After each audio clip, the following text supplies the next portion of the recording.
Good evening, Razorback fans. We want to welcome you to this week's edition of the Weekly Women's Sports Report presented by Fordham Distillery and Bet Online. Bet Online continues to be the fastest and easiest way to bet on all sports.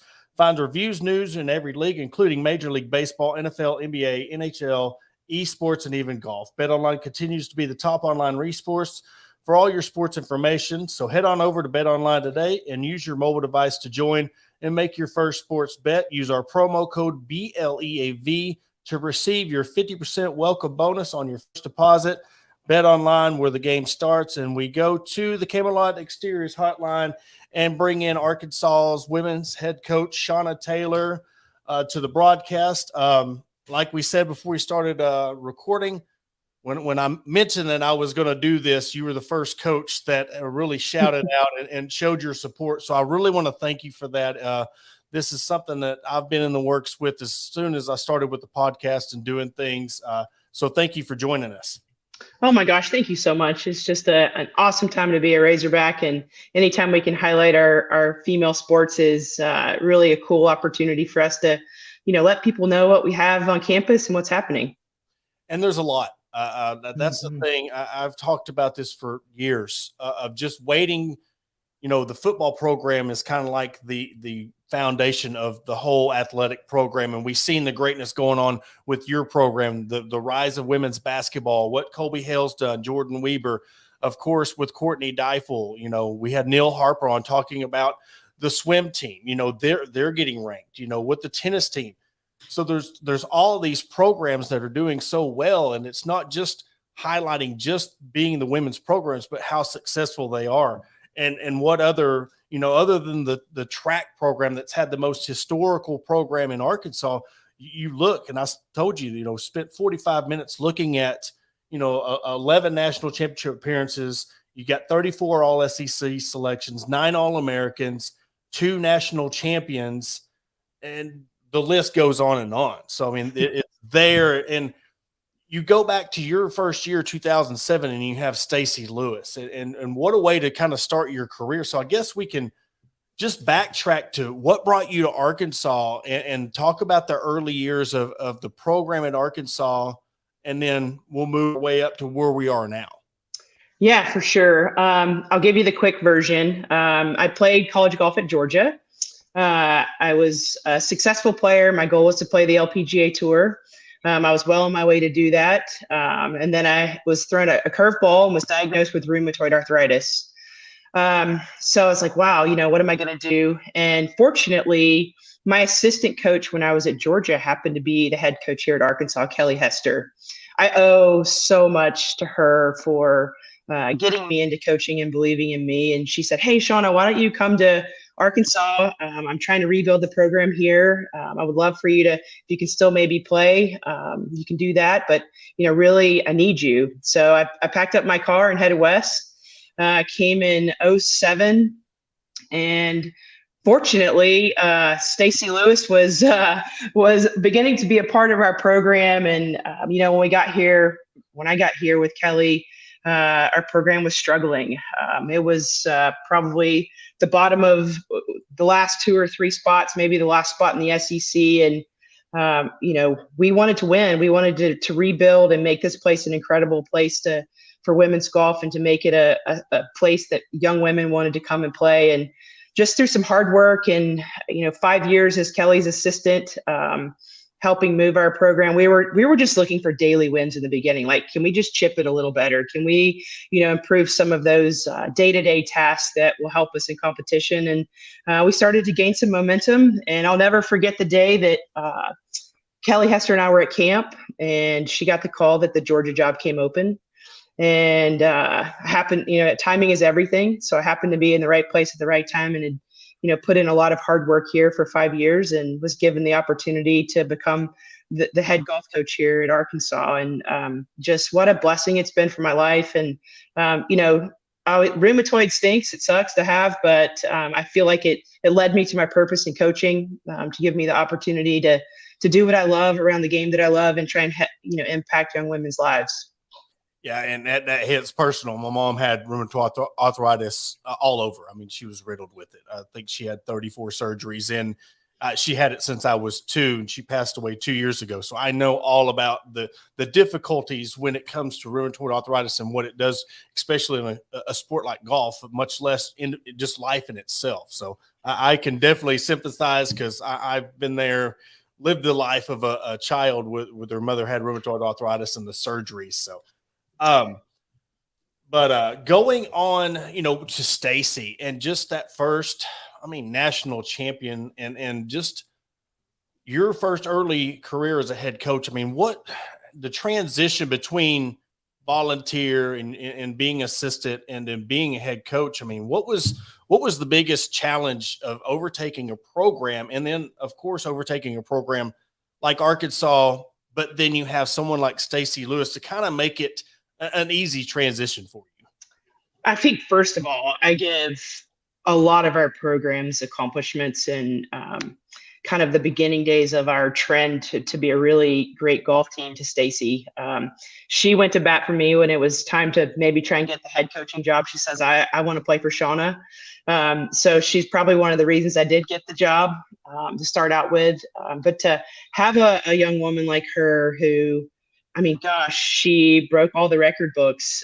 She's still one of my very best friends, but she changed the face and has forever left a mark on Arkansas women's golf and continues to stay very close to our program. But to watch her go through scoliosis, having to redshirt, and then move into winning and becoming a national champion was probably one of the greatest journeys I've been on as a coach so far. And she was a tremendous leader.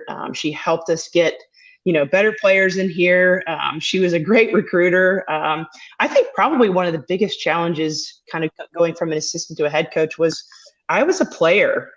I knew my game. I knew how to win for me, and I knew what my golf game needed to be able to play at a high level.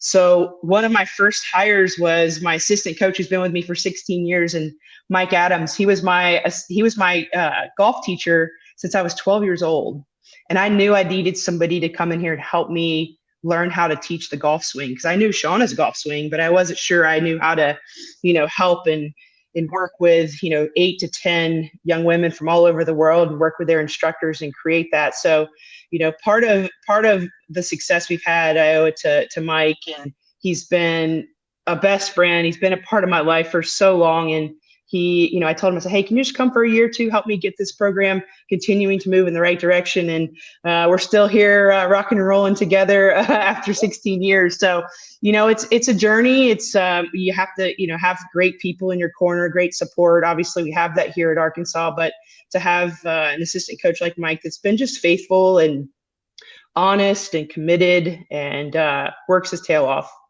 And I don't know whether you're right-handed or left-handed, but I'm a lefty. So I could only imagine how hard it is to teach someone a sport, hone their craft, but yet do it with the other hand, because it's not like football, basketball, baseball where you're throwing. You got to learn your swing, your technique. And so have you, I mean, like I said, without knowing your roster, I mean, how many people at the other hand have you really had to teach? And what was the difficulties with that of trying to really, when you're talking in the language barrier, you're talking about not people from down the road, you're talking about people from, Mexico and other countries. Yeah, well, first of all, we've probably had 3 lefties on our team in my career. And fortunately, when you teach, you can actually flip the golf swing on your camera and look at it from a right-hand perspective. So it makes teaching a little bit easier. But, basically, it's really about fundamentals and making sure, we only have the girls for 4 years. So it's really hard to move the needle a ton. So we harp a lot on fundamentals, making sure those are good. But mentality and how to win and how to manage a golf course is huge. And then obviously we want to build relationships with their instructors back home. So golf is a very global sport. So I've actually taken private Spanish lessons so I can learn to connect and relate. I think that's huge in what we do, is in building trust with our players, is learning their cultures, learning who they are, and trying to, figure out how to navigate Spanish as well. So it's been, I just want to be the best coach that I can be by serving and loving and leading our players. And of course, having a top-notch facility with the Blessings. And I don't know how long, when you started playing at the Blessings, but I think you used to play at Pinnacle, correct? In Rogers. Back in the day when I first got here, we would do a rotation. We do Paradise Valley, Fayetteville Country Club, Springdale, and Pinnacle and Stonebridge Meadows. So we would just kind of every day was assigned a different golf course. And when Blessings came along, forgive the pun, but it's been a blessing to Arkansas golf. Mr. Tyson and the membership at Blessings has just been incredible. And we're a part of the Blessings family, and they're a part of Arkansas golf. And we honestly couldn't do what we do today without having a tremendous facility like that. And then being able to go, to the other golf courses in our community to help us prepare and get ready. And talk about the Blessings. I mean, what kind of advantage does that give your golfers? Because you look at, Stacy and Gabby and Brooke, Maria, how much of advantage that give them being able to play on a course like the Blessings and prepare them for a pro level career? I think two things. Blessings is a championship golf course. I mean, it demands, you can't fake it out there. It's going to expose you real quickly. So it allows us to train really well. When you train hard, competition, typically should get a little easier. So we're really lucky in that sense. And then, there's just not a lot of play out there. So we can go out and go to a hole and work on shots and teach a lot out there, divide up into groups and teach course management, where if there's a ton of tee times back to back to back, you really don't have that opportunity. So we're just really lucky that we have a place where we can, just go out on the golf course and learn and grow. And you can do it on the range and on the putting green, but there's nothing like, putting it into action on the golf course. And that's another thing I want to talk about with golf. It's not like a football coach or a basketball coach or a baseball where you're right there on the field with them. You're trying to teach them, but then you're letting them loose out on the wild on their own for 18 holes or for 4 rounds. I mean, so another thing, like when it comes to the difficulties of coaching, I mean, just when you're teaching and then they're going out, how hard is it for you as a coach not to want to follow each player around and kind of be there with them every hole? Well, fortunately, a lot of people probably don't know this, but we can actually help anywhere on the golf course. We can walk with a player for 18 holes, or we can be on a par 3, or we can divide our time. So Mike and I do that. The golf course demands us being in positions, we will. But if Kajal Mistry needs somebody to walk with her for 5 holes, we'll do that. So that's real. We're lucky in that sense. And then you obviously have your practice rounds and your things you do in practice to try and teach them. You show them with statistics and try and give them the best information that they can to navigate the golf course most efficiently. And when you started your recruiting process, and of course, like I said, we've talked about Gabby and Maria and Brooke, just when was the moment when you realized the turning point? Yes, you had Stacy at the early going, but when was the turning point of when you really knew that you had something special at Arkansas rolling and you had, top-notch talent and golfers coming in year after year?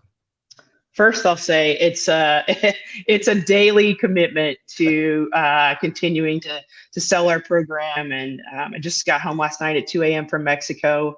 I'm leaving again in a couple days to go recruiting again, and it's just a constant. And you never can get enough great players, if you will. But I'll say if I could pick a time, probably Gabby Lopez. Once she came in, she brought one of her best friends from Mexico, Regina Plasencia, who's now on the Epson Tour. And from there, we started to gain a little momentum, bringing in a few different players. We had a lot of good connections in Mexico and South America.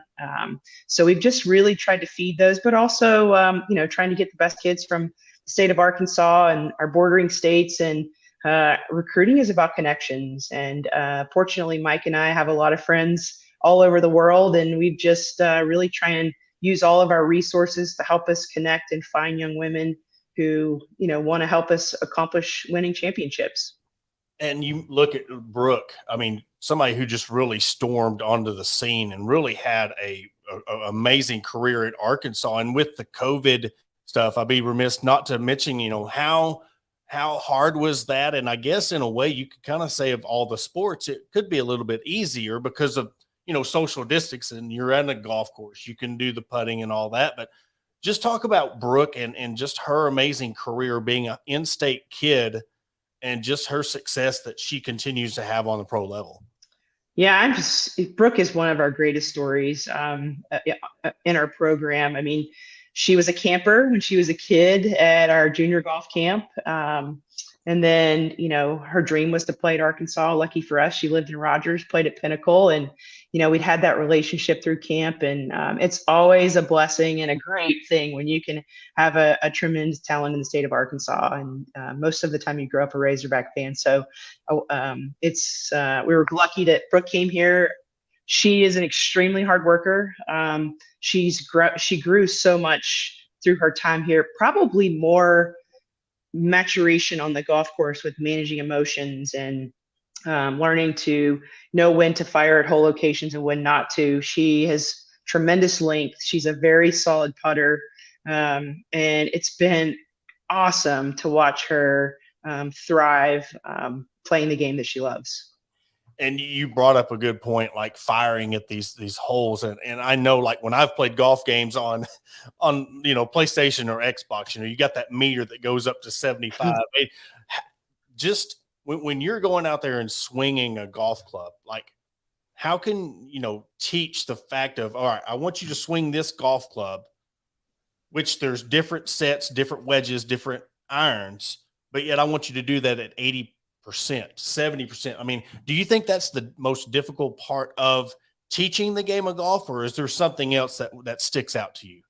No, I think that's tough. I mean, 3/4 shots, trying to take a little off of something. I mean, think of a Brooke Matthews that swings it 108 miles an hour.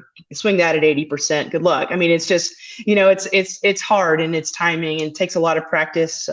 We do a lot of training with a TrackMan, which tracks yardages, and we're like, hey, hit a half wedge, a 3/4 wedge, a full wedge. So they know exactly how far their clubs are going and what's required, when they have certain distances. And I would probably say at our level, it's trying to get the girls to manage the golf course well. Everybody wants to fire at a flagstick, but a lot of penalty comes with that sometimes when you're in competition. So, teaching them their strengths, know when they can and can't go at flagsticks, and, really knowing their game well enough so that they can always play to their strengths. And when you look at the pros that you've had, and a lot of people can really look at, Gabby, Brooke, Maria, Stacy, but when I was digging, I mean, you're developing these players from 74 to 69 or 73 to 71. So what is the biggest, I guess, attribute to you and your staff that really, when you're talking to these recruits, you think you're a great player now, I can make you even better because I've made, Gabby go from a 73 to a 69 and to the novice golf fans, they don't realize that 2 strokes off of a round can mean the big difference between, tens of thousands and hundreds of thousands of dollars when you get to the pro level. Yeah, it's pretty unbelievable how often one shot matters, separates, holding a trophy, a chip for a championship or not. And I would say for our program, we take a very holistic approach. You're more than a golfer when you come to Arkansas. We're trying to make you a better woman, a better student. We're trying to give you the opportunity to get connected in the community, to build relationships and learn how to do that. And we're just, we want to make sure on the golf course they're technically sound and teaching them, the best ways to navigate the golf course, with fitness, nutrition. I mean, it's a whole big list of things that we're working on in training, and then your mind, learning how to be comfortable being uncomfortable, and learning how to win and how to finish it off when things are tough and you're under stress and all of that from competition. So it's a lot more than just your golf swing. And I guess another thing, I was looking at Maureen winning the Mexican women's amateur, so another hurdle that who I thought was already on your team. She just signed a national letter of intent. How hard is that to, when a player comes in, we're talking about not necessarily egos, but when we're talking about honing a player in on a national and a collegiate level and kind of in a humble way, how hard is it when somebody's coming into a college program, they're a national amateur champion. Now you got to kind of pull them back a little bit and So what hurdles come of that, or is that something that these players know to expect when they get to Arkansas? Well, one of the things that Mike and I try and really do a good job of is in recruiting is really getting to know their golf games so that when they arrive on campus, it's not like the first look at, oh, I don't really know what we're going to do with her. So we already have kind of a game plan in place for like a kid like Maria from Columbia. And that's where we are starting to craft what we want to do with her when she arrives in August. And so we've gone to Cali, Columbia, where she's from. We've watched her play multiple rounds of golf. We've gotten to know her parents, her teachers, everything, trying to learn the language and her tendencies so that when she arrives, we don't skip a beat. It's a very natural, transition as much as we can make it. So that's one of the things that we really pride ourselves in recruiting on is really getting to know our players before they arrive.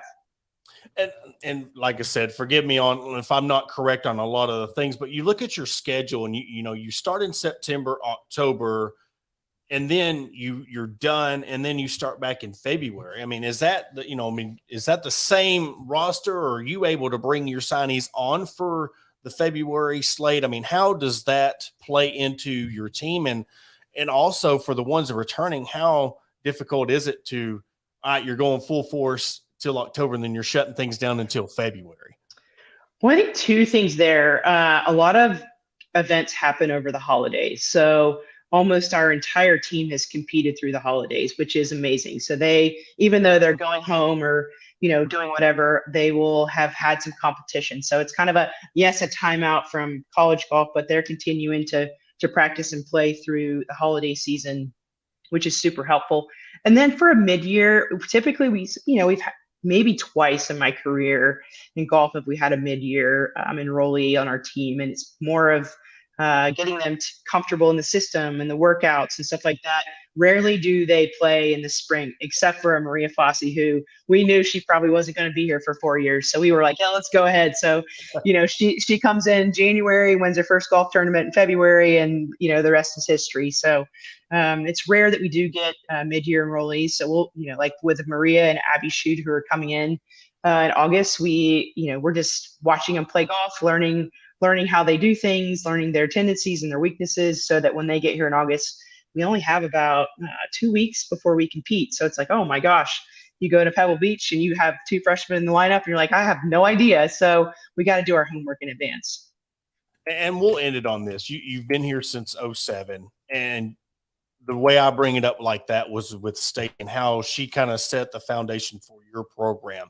And you see all the other women's programs on how they've went the same spot you were. I mean, what you said about the basement and being the lowest, I think every coach that's coached a women's program in Arkansas can say they've been at that same spot. So seeing the success, how long you've been here, and seeing these other programs get to where they are now, I mean, how do you reflect on that? And does that take you back to what Stacy did for the golf program? And it kind of gives you that, you enjoy it because you know what it's like to be there. And just also from the media side, and what more can be done to keep on raising awareness and being there supporting the women's programs as well. Yeah, well, I think for me, I journal a lot. So I like to go back and look at what it used to be like and what we were doing and how we can continue to elevate and adapt and mold and grow.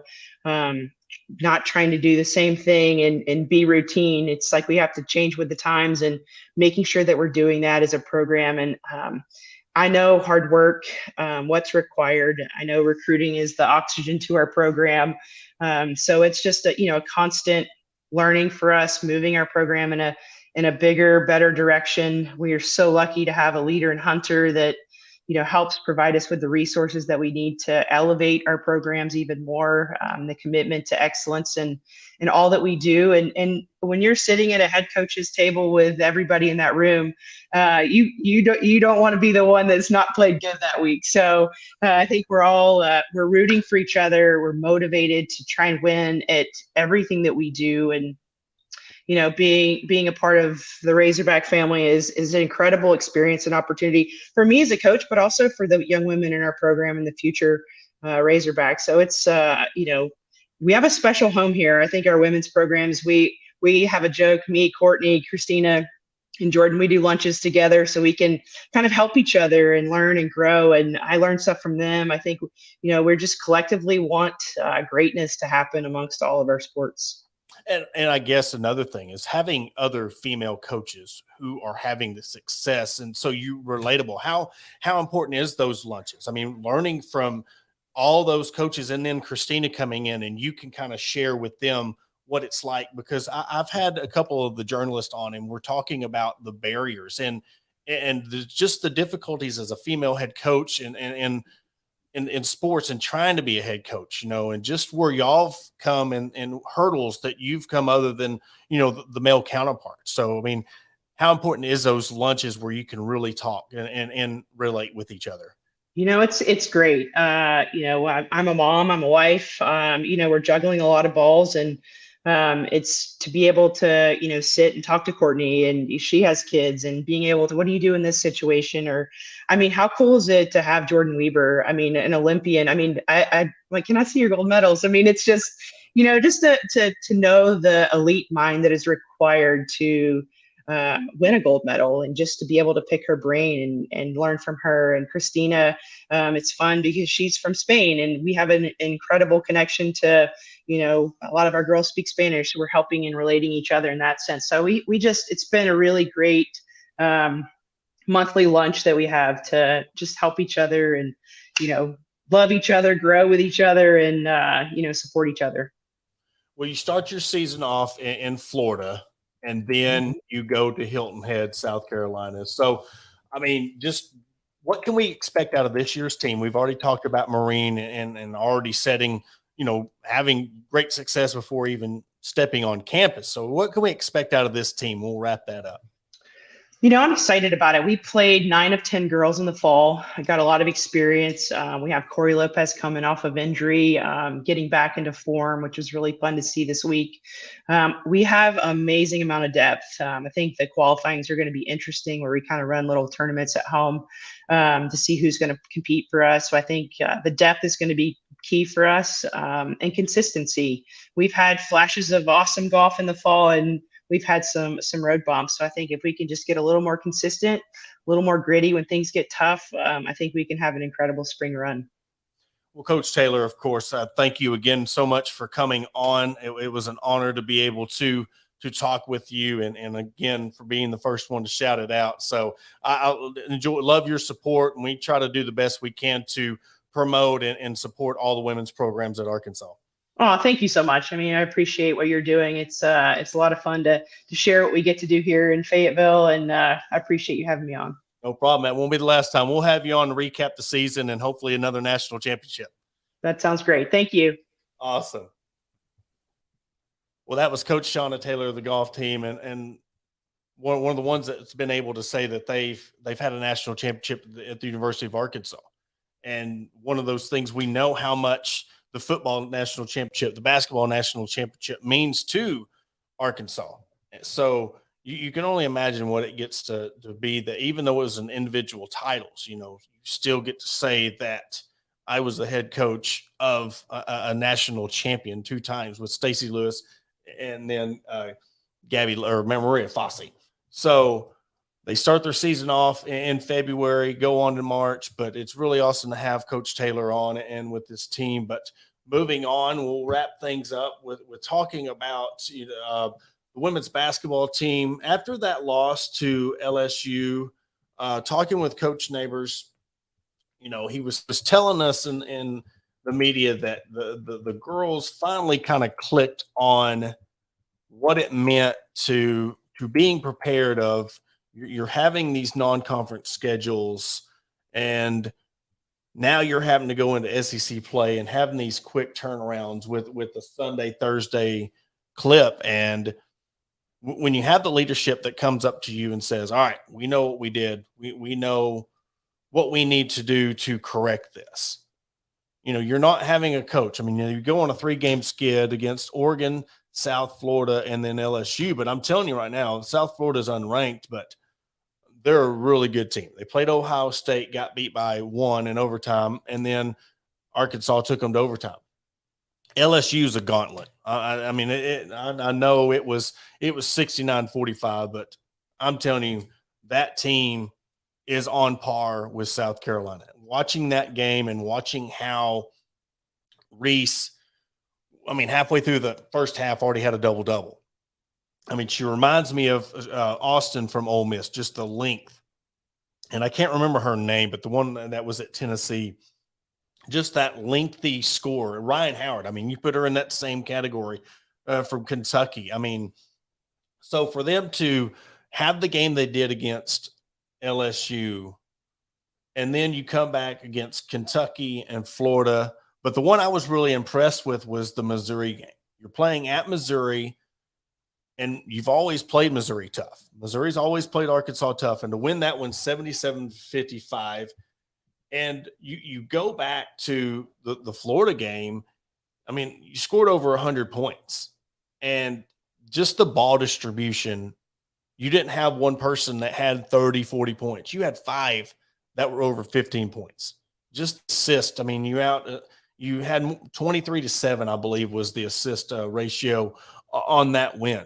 So they're learning to share the ball. They're learning to pass the ball. And like Coach Neighbors said, you shoot good shots, you can score 102 points. You shoot bad shots, you're going to score in the 80s and 60s. But Missouri plays a slower style, so don't let the 77 points and then, they come off. But, there's always things that you can improve on, and with the free throw shooting and the 3-point shooting. But when you're shooting, when you're majority of the threes, I mean, you're going to have that. But, 29-62 from the field, but only 8 for 24 from the 3-point line. And that's the thing. When they get going, and Carr, and we had a chance to talk with Carr, and I mean, Sailor Poffenbarger just keeps continuing to blow up. Aaron Barnum had another double-double.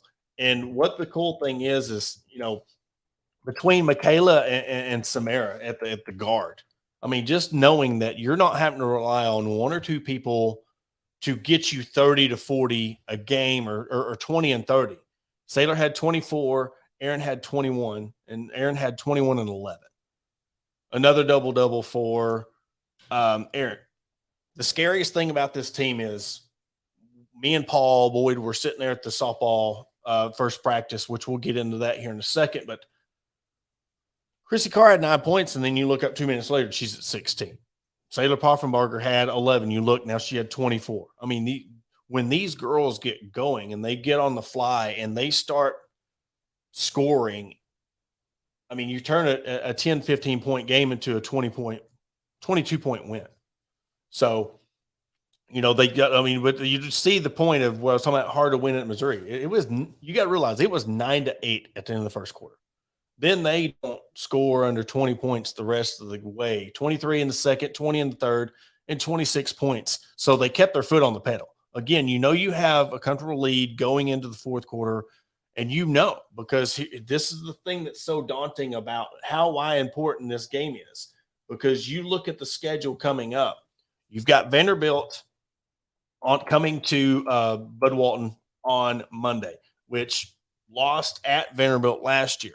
And that was a game that just got out-muscled, out-rebounded, outplayed. And what Shea Raff has done at Vanderbilt, having that UConn connection that me and Aaron Torres was talking about, having that UConn connection in that coaching tree, playing and coaching under Gino, that just tells you what type of player and coach she is.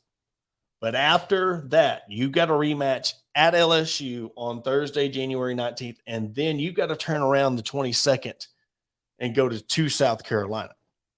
So it's very, very important that you got your schedule sets up the way it is, because you got a week off. They don't play a Thursday game this week, which is very good for them going down this final stretch. They're sitting at 16-3 and 3-1. So not saying that the Vanderbilt game is a given, but you can go into that LSU game and South Carolina game. You're sitting at 4-1. Say you split that, you're still 5-2. Worst case scenario, you're 4-3. You're still above 500, and that's something that Coach Neighbors has really emphasized on, that 8-8 record getting you into the NCAA tournament. But he knows the importance of this year. You don't want to go into the NCAA tournament with an 8-8 record. You would love to go 10-6.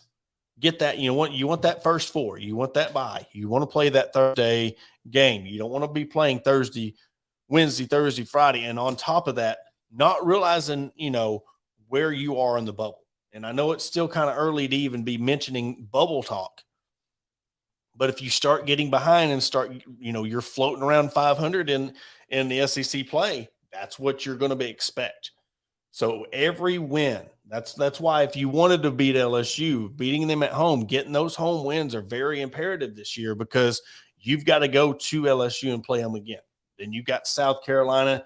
And then, of course, after South Carolina, you've got Alabama. And then the game that I'm really interested in is Sunday, January 29th. You have Ole Miss in Bud Walton Arena.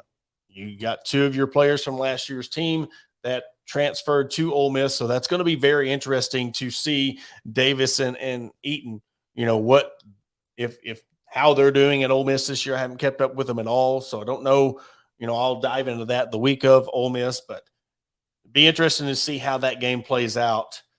But you play Vanderbilt twice, LSU twice, Missouri twice.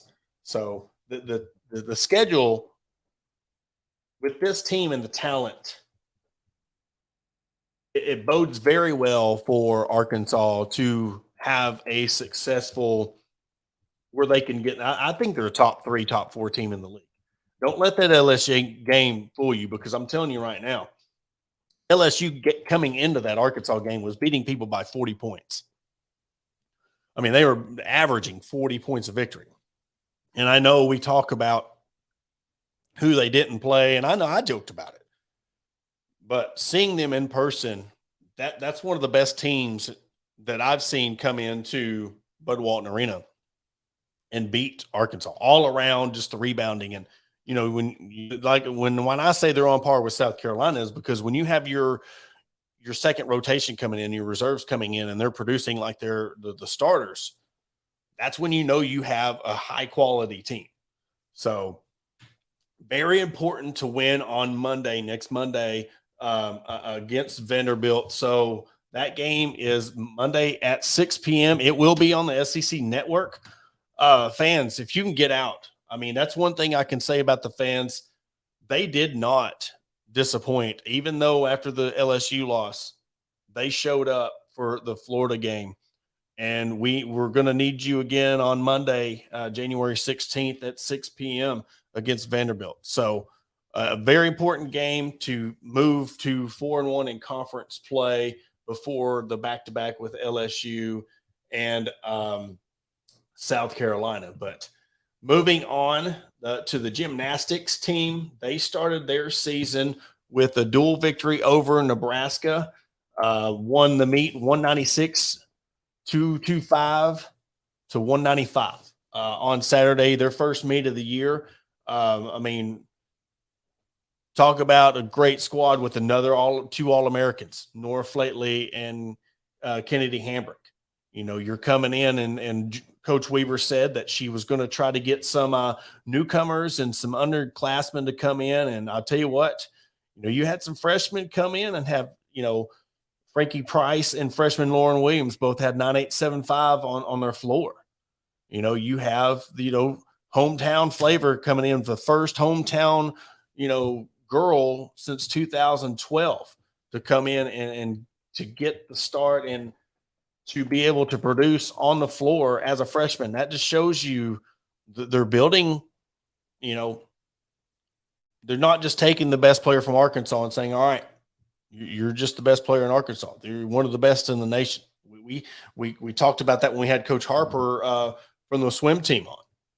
Just because you're the best in Arkansas doesn't mean that you're one of the best in the nation, but you get somebody to come in, and that's the difference. You got somebody comes in who wants to be a Hog, wants to wear that University of Arkansas Razorback uniform, you're going to get great things. So they play at home, they have a meet at home against Alabama on Friday at Barnhill. It starts at 7:15. Again, you can see that on the SEC network as well. But the coolest thing is February 3rd, Bud Walton Arena, which they had 10,000 show up the last time. And then they're having a second one on February 20, March 10th against Minnesota. So they're having the 2 meets, as we said, this year, and just come out, and Alabama's going to be a tough one. Alabama's a really tough team, but this is the SEC, and that's what you expect. But Arkansas is tougher this year. I think they have a lot more depth this year on all around their. But like she said in the press conference, was they're really good, but there's a lot of things they need to work on. So Friday they'll play. They'll have a meet against Alabama again, Barnhill Arena. So if you are out and about on Friday, go watch them. That's the biggest thing is they enjoy and appreciate all the support, all the fans, and there's nothing more electric. I've been in both arenas and I've seen them packed, but there's just something about going to the volleyball and the gymnastics of when Barnhill's packed. There's just an electricity that goes on inside that arena. So go on out. I mean, have you a great time, watch some teams, but then after that, we softball. I mean, that's crazy to think that I was sitting out there in 40-degree weather, and then you're going to softball practice, which starts in a couple of weeks. You got a month away before you start out in Vegas, February 10th. So we had a chance to go by and see the practice there.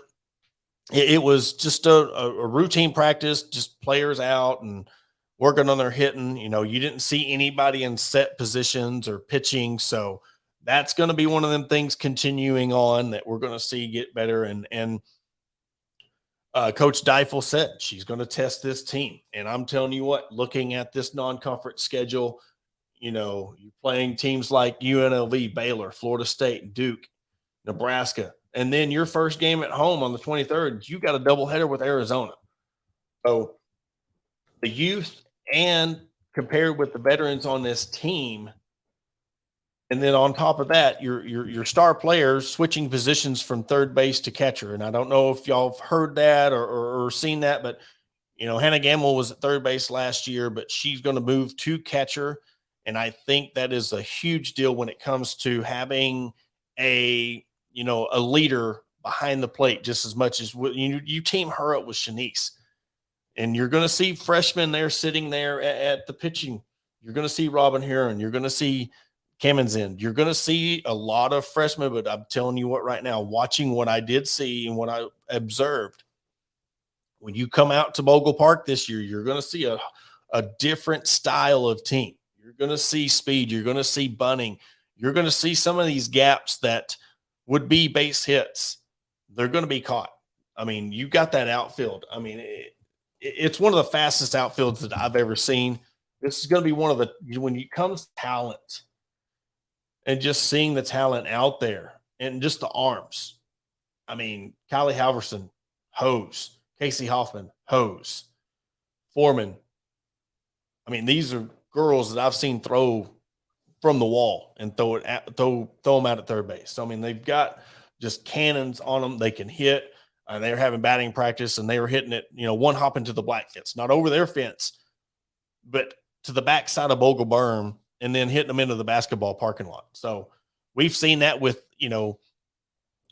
Lenny and Gibby. We've seen that with Braxton. I mean, but when you've got 4 or 5 girls that can just absolutely launch it, it's going to make for an exciting year. So that's all we got for this week's edition of the Weekly Women's Sports Report. Again, we really want to thank Coach Shauna Taylor for coming on and talking some golf with us. I mean, just one of the pillars of the Arkansas women's programs.